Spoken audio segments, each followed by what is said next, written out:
All right, let's dive right into this. Welcome to today's explainer, where we're going to step into the role of your financial mentor. So, we are tackling a moment that literally every consistent investor eventually faces, that unavoidable urge to upgrade. You know the feeling. You've mastered the basics, your monthly contributions are on autopilot, and now you're sitting there wondering if your beginner portfolio needs a little more horsepower. Well, today, I'm going to show you exactly how to upgrade your ETF portfolio to build a genuinely robust plan, and more importantly, how to do it without turning your investing life into a chaotic spreadsheet nightmare. To really grasp how this can go completely sideways, let's look at a classic cautionary tale from our source material. Let's talk about Kevin. Kevin started out perfectly. He had a super simple two-fund ETF plan. It was clean, it was calm, and it was working. But then the internet algorithms found him. He started watching all these deep dives into advanced strategies, sector rotation, dividend aristocrats, small cap value premiums. Suddenly, his simple portfolio just felt, well, a bit too basic. So what did he do? He added 6 new ETFs. He probably felt like a Wall Street pro for a minute, but man, within 2 months, his entire routine completely collapsed. Every single month became this agonizing decision of exactly which ETF to buy, and he completely lost his consistency. Ultimately, Kevin had to downgrade all the way back to simplicity just to get his peace of mind back. So why on earth did Kevin do that?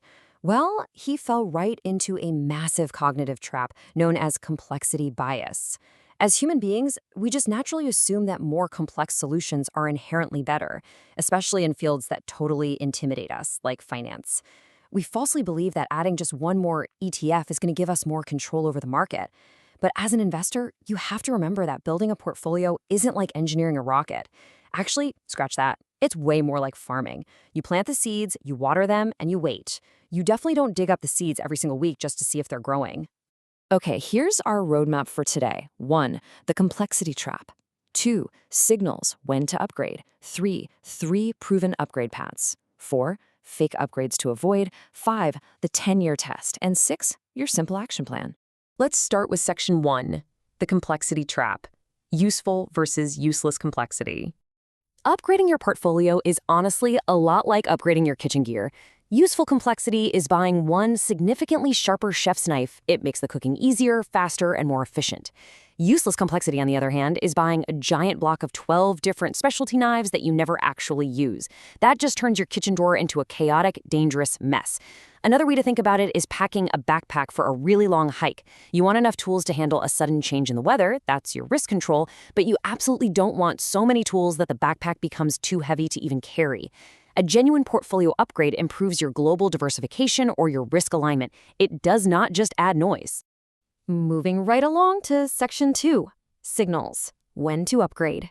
Decoding your investment urges.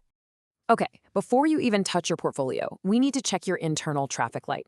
You are only in the green zone if you have been consistently investing for 6 to 12 months, you totally understand your current setup, and you are completely unemotional about market moves.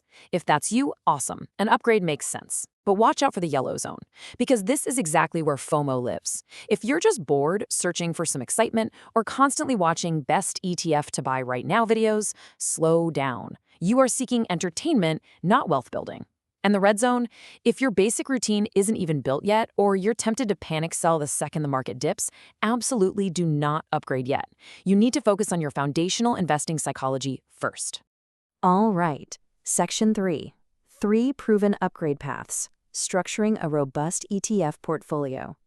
If you are safely in that green zone we just talked about, these are really the only paths most beginners will ever need. Path A is the two-fund portfolio, U.S. stocks plus international stocks. This is the simplest, most robust upgrade out there, giving you global diversification so you aren't reliant on the economy of just one single country. Path B is the absolute classic 3-fund portfolio. You just take Path A and add a broad bond market ETF.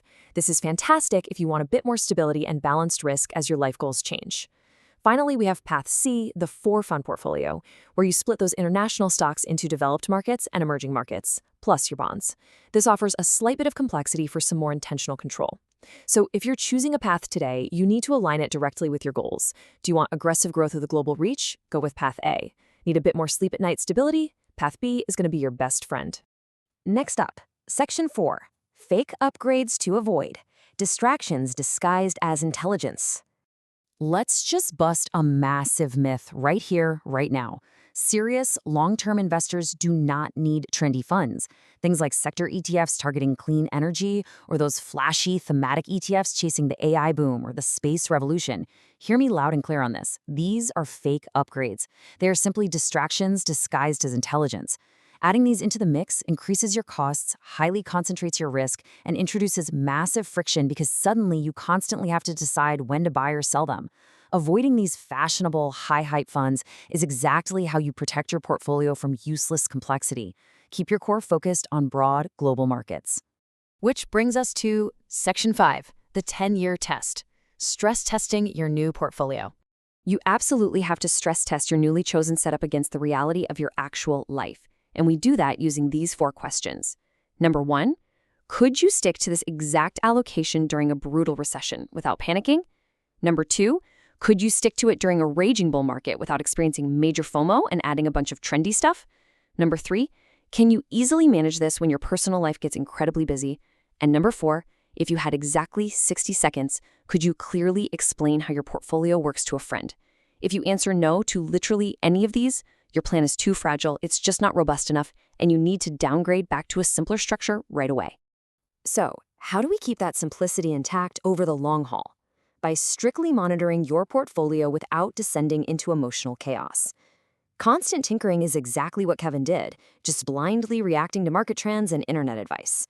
What you need instead is an upgrade trigger rule.